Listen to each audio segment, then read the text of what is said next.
Paneer stuffed ragi paratha. Wow, so paneer stuffed ragi paratha అనమాట. చూద్దాం అది ఎలా ఉంటుంది ఏంటి అని. ఓకే, ఇంగ్రీడియంట్స్ తెచ్చేస్తాను. ఓకే ఓకే లాస్ట్ ఇంగ్రీడియంట్స్ తెచ్చేస్తాను. ఓకే, సో రాగి పిండి అండ్ కొద్దిగా గోధుమ పిండి కూడా తీసుకొచ్చాను. సో ఆ బైండింగ్ అనేది ఇంకా సింపుల్ గా ఉంటుంది. అండ్ పన్నీర్ చక్కగా తురిమి తీసుకొచ్చు, మైల్డ్ స్పైసెస్ యాడ్ చేస్తున్నాం. సో దహి ఉంటే ఇంకా రెండు కాంబినేషన్ సూపర్ గా ఉంటుంది అనమాట. ఎస్, పర్ఫెక్ట్ కాంబినేషన్ ఉంటుంది.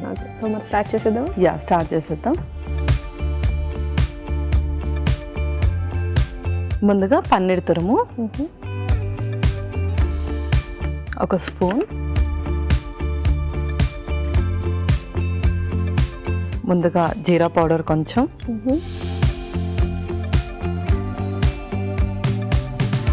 అలాగే కొంచెం కారం,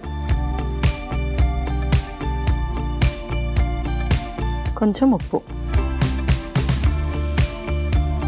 ఇందులోనే కొన్ని పుదీనా ఆకులు కూడా. సో మైల్డ్ గా ప్రిపేర్ చేసుకుంటున్నాం. స్పైసెస్ ఏం లేకుండా.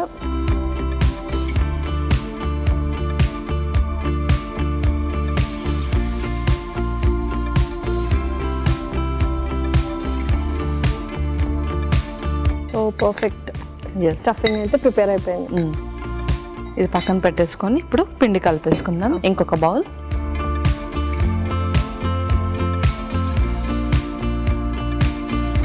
గోధుమ పిండి కొంచెం. అది ప్రపోర్షన్స్ ఎంత తీసుకోవాలి ఏంటి? సో ఇక్కడ మనము రాగి అని చెప్పాము కాబట్టి రాగి పిండి ఎక్కువగా తీసుకుంటున్నాము. ఇది ఏంటంటే జస్ట్ బైండింగ్ కోసం యూస్ చేస్తాం. ఓకే, కావాలి అంటే దీన్ని ఈక్వల్ ప్రపోర్షన్లో కూడా తీసుకోవచ్చు. తర్వాత రాగి పిండి, ఇందులో కొంచెం ఉప్పు, అలాగే కొంచెం ఆయిల్ కూడా.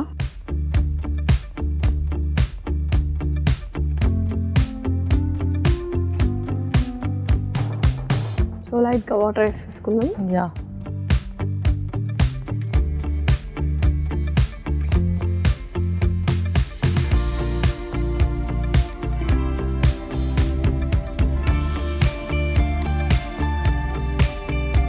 మనము పిండి అనేది స్విచ్ ఆన్ చేస్తూ ఉండాలి కదా, రాగి పిండి ఒకసారి జొన్న పిండి ఇలా స్విచ్ ఆన్ చేస్తూ ఉండాలి. సో స్విచ్ ఆన్ చేస్తూ ఉంటే దాంట్లో కూడా కాంపోజిషన్ అనేది డిఫరెంట్గా ఉంటుంది. అండ్ మనం ప్రతిదీ కూడా వెజిటబుల్స్, ఫ్రూట్స్ అండ్ ఇలా పిండిలు కూడా ఎప్పటికప్పుడు మారుస్తూ ఉండాలి.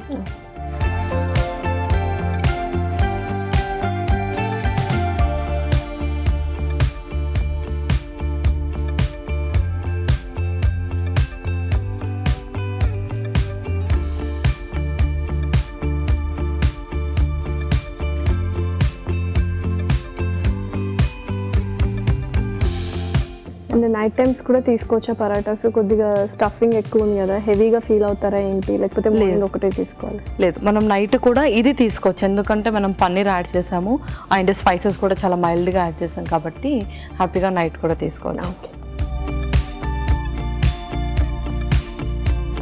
ఓకే, సో డౌ ప్రిపేర్ చేసేసుకోండి. ఇప్పుడు మనం పరోటా చేసేసుకుందాం. ఓకే,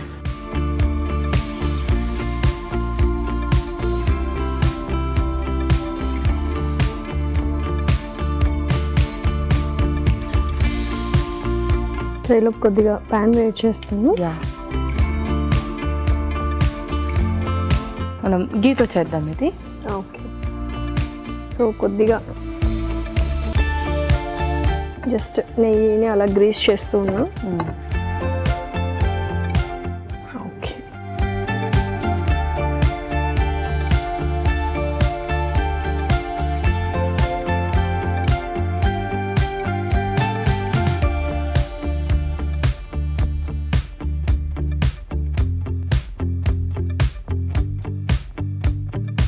ఎస్పెషలీ ఇదైతే డయాబెటిక్ పేషెంట్స్కి పర్ఫెక్ట్ డైట్ అని చెప్పొచ్చు. ఎందుకంటే రాగి పిండి ఎక్కువగా ఇంక్లూడ్ చేసుకోవాలి, ఎవ్రీడే తీసుకోవాలి అంటుంటారు. అండ్ పన్నీర్ ఆబ్వియస్లీ మనం తీసుకోవచ్చు, ప్రోటీన్ కాబట్టి. సో వాళ్ళు ఎక్కువగా రోటీస్ ప్రిఫర్ చేస్తూ ఉండాలి. ఇవన్నీ కూడా మనకు కాంప్లెక్స్ కార్బోహైడ్రేట్స్, రాగి కానీ, జొన్నలు కానీ, గోధుమలు కానీ. సో సింపుల్ కార్బోహైడ్రేట్స్లో రైస్ అవాయిడ్ చేసి ఎక్కువగా మనం రోటీస్ తీసుకుంటూ ఉంటాం. సో ప్రతిరోజు వాళ్ళు గోధుమ రొట్టె తీసుకోలేదు కాబట్టి ఇలా రాగితో కానీ, జోవార్తో కానీ మిక్స్ చేస్తూ ఉండాలి. ఓకే, సో మన స్టఫ్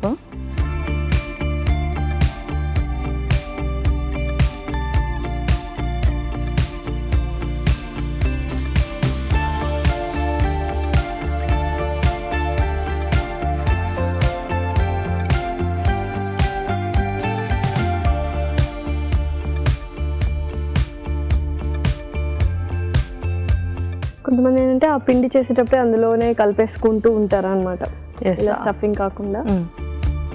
అలా కూడా తీసుకోవచ్చు, అండ్ ఇలా చేసుకుంటే ఇంకొంచెం టేస్ట్ ఎన్హాన్స్ అవుతుంది. అండ్ ఫుల్ గా ఉన్నట్టు అనిపిస్తుంది స్టఫ్ మొత్తము.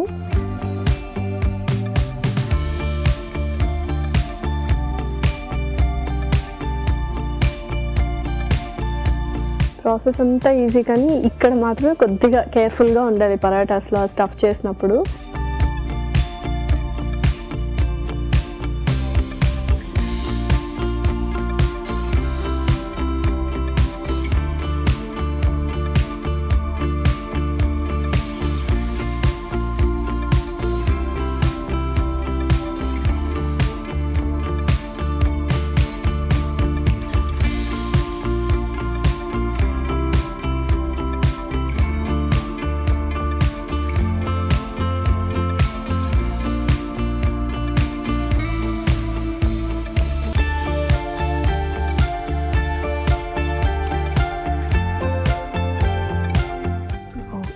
సో కొంచెం పైన కూడా అలా.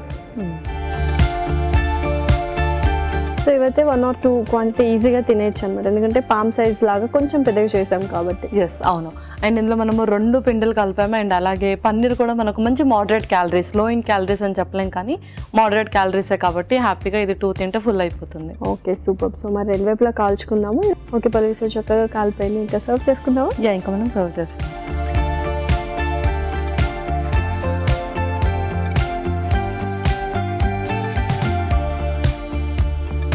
ఓకే, లస్యా పరోటా రెడీ అయిపోయింది. ఓకే, యమ్మీ యమ్మీ పన్నీర్ స్టఫ్డ్ రాగి పరాఠా రెడీ. మరి దీనికి కావాల్సిన పదార్థాలు అలాగే తయారు చేసుకునే విధానం మరొకసారి చూద్దాం. పన్నీర్ స్టఫ్డ్ రాగి పరాఠాకి కావాల్సిన పదార్థాలు: రాగి పిండి 1 కప్పు, గోధుమ పిండి 1/2 కప్పు, ఉప్పు తగినంత, నూనె 1 టేబుల్ స్పూన్, పన్నీర్ 1 కప్పు, పుదీనా కొద్దిగా, జీలకర్ర పొడి 1 టేబుల్ స్పూన్, నెయ్యి 2 టేబుల్ స్పూన్లు, కారం కొద్దిగా. పన్నీర్ స్టఫ్డ్ రాగి పరాఠా తయారు చేసుకునే విధానం: ఒక బౌల్లో పన్నీర్ తురుము, జీలకర్ర పొడి, కారం, ఉప్పు, పుదీనా వేసి బాగా కలుపుకోవాలి. మరొక బౌల్లో గోధుమ పిండి, రాగి పిండి, ఉప్పు, నూనె వేసి తగినన్ని నీళ్లు పోసి బాగా కలుపుకోవాలి. ఈ మిశ్రమాన్ని కొంచెం కొంచెం తీసుకొని చేత్తో ఒత్తుకొని మధ్యలో పన్నీర్ మిశ్రమం ఉంచి అంచులు మూసి పరోటాల్లో ఒత్తుకోవాలి. ఆపై పెనంపై ఉంచి నెయ్యితో 2 వైపులా కాల్చుకొని సర్వ్ చేసుకుంటే టేస్టీ టేస్టీ పన్నీర్ స్టఫ్డ్ రాగి పరోటా రెడీ.